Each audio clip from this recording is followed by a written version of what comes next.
नमस्कार, मैं doctor Anita Rai Singhani, associate professor EAFM, government PG college Kekri आपका हार्दिक स्वागत और अभिनंदन करती हूँ। आज का हमारा विषय है व्यावसायिक अर्थशास्त्र का महत्व, उपयोगिता, इम्पोर्टेंस और यूटिलिटी ऑफ बिजनेस इकोनॉमिक्स को आज हम डिटेल में स्टडी करेंगे।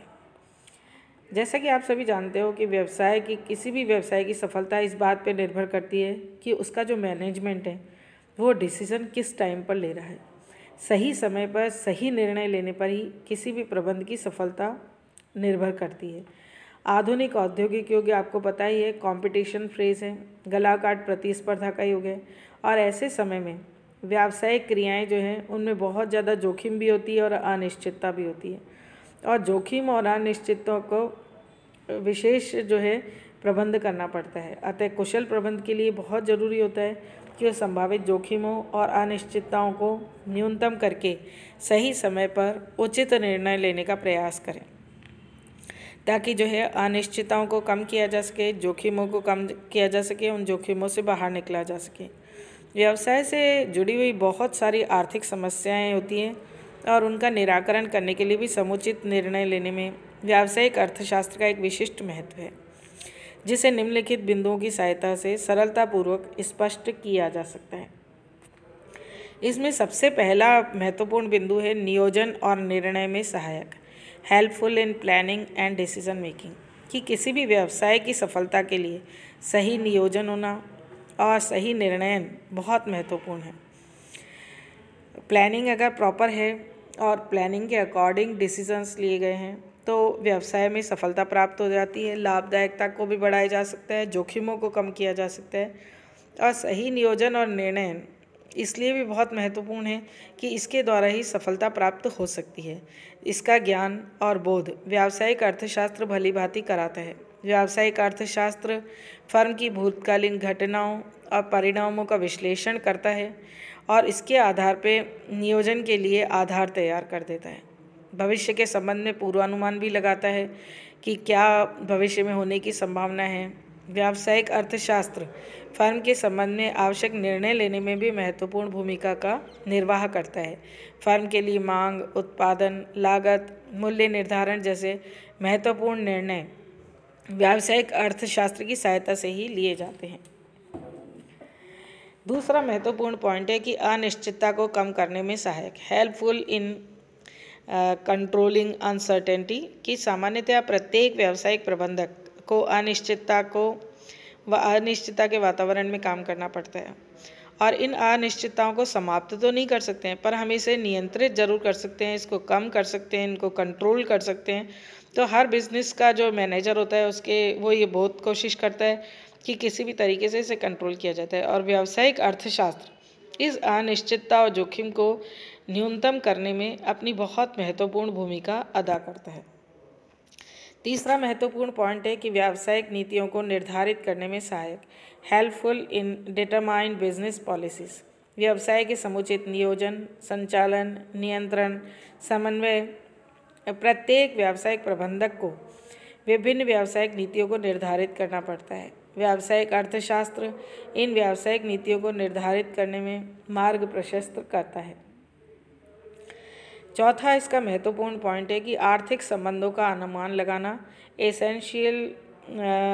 अनुमान लगाना कि एस्टिमेटिंग इकोनॉमिक रिलेशनशिप की उसका अनुमान लगाया जाता है। वस्तु की मांग की कीमत लोच, आय लोच, तिरछी लोच, इलास्टिसिटी को ध्यान में रखते हुए लागत, उत्पादन संबंध आदि आर्थिक संबंधों का अनुमान लगाने में भी व्यावसायिक अर्थशास्त्र बहुत महत्वपूर्ण भूमिका अदा करता है। इन संबंधों का उपयोग व्यावसायिक पूर्वानुमानों के लिए किया जाता रहता है।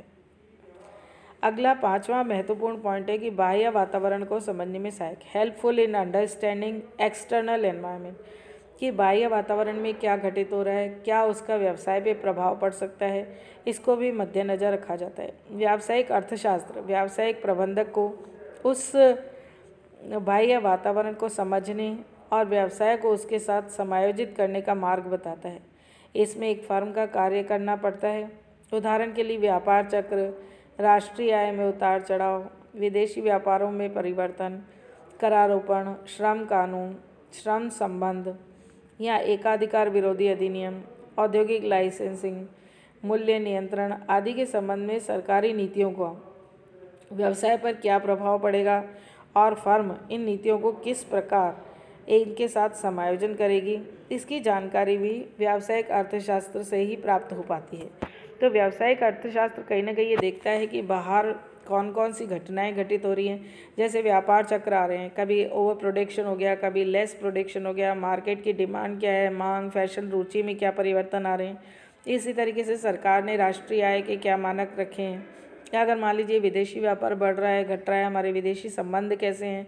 इसी तरीके से टैक्सेशन पॉलिसीज़ का भी इफ़ेक्ट होता है कि कर कितना, कर की नीतियाँ कैसी हैं और टैक्सेशन के लिए सरकार ने क्या छूट दी है।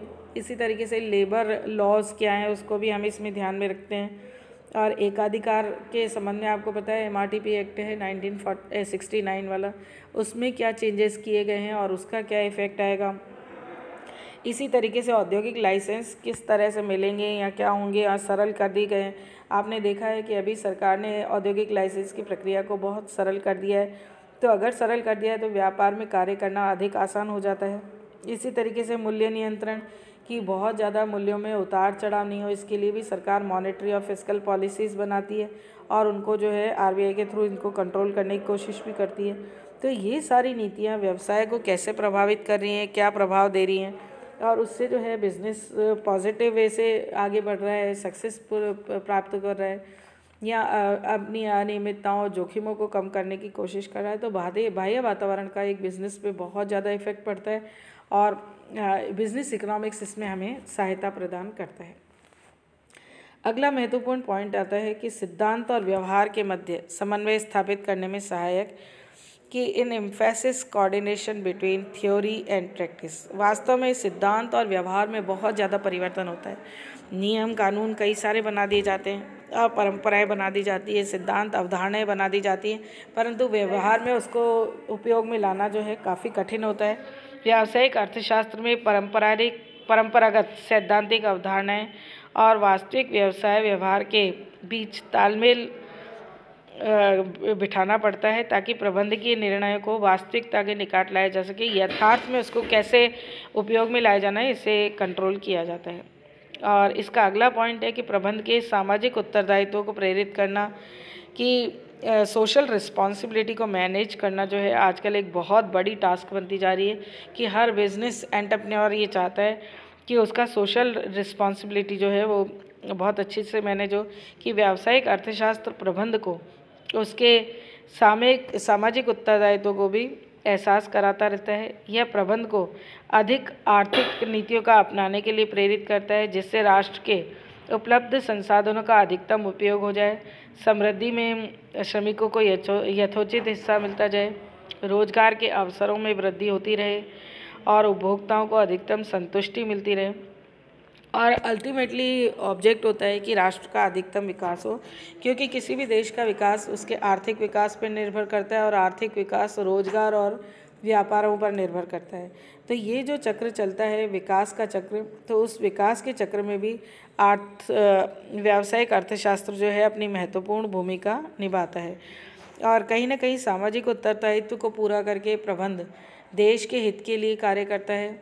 ऐसी कंपनियां, ऐसे बिजनेसेस इस्टेब्लिश किए जाते हैं जो देश के विकास के लिए इम्पॉर्टेंट होते हैं और ऐसी आर्थिक नीतियां बनाई जाती है जो राष्ट्र के उपलब्ध साधनों का अधिकतम उपयोग करे। जैसे कि आप जानते ही हैं कि साधन 3 तरह के होते हैं, आर्थिक साधन होते हैं, प्राकृतिक संसाधन होते हैं और मानवीय संसाधन होते हैं।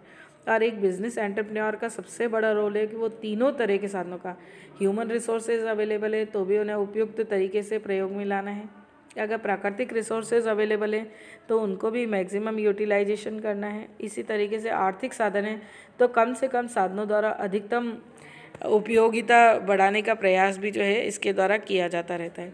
तो कहीं ना कहीं ये बात बहुत ज़्यादा महत्व रखती है कि सामाजिक उत्तरदायित्वों को ध्यान में रख करके साधनों का अधिकतम प्रयोग किया जाए। इसी तरीके से आजकल ये भी माना जा रहा है कि इकोनॉमिक प्रॉस्पेरिटी में लेबरर्स का भी हिस्सा होना चाहिए, कि जितने भी श्रमिक हैं उनको भी यथोचित अवसर उसमें मिलना चाहिए। अगर समृद्धि हो रही है या बिजनेस आगे बढ़ रहे हैं तो कहीं ना कहीं वो श्रमिकों के कठिन परिश्रम का नतीजा होता है, तो श्रमिकों को भी हिस्सेदारी देने की बात आजकल की जाती है। इसी तरीके से रोज़गार के अवसर की बात की जाती है कि अगर बिज़नेस मैनेजमेंट प्रॉपर है, अच्छी तरीके से काम हो रहा है, तो रोज़गार के अवसरों को भी बढ़ाया जा सकता है और अंतिम उपभोक्ताओं को अधिकतम संतुष्टि मिल सके, इसके लिए भी इसके अंतर्गत प्रयास किए जाते हैं कि अधिकतम संतुष्टि जो है बिज़नेस में उपलब्ध कराई जा सके। धन्यवाद। Thank you.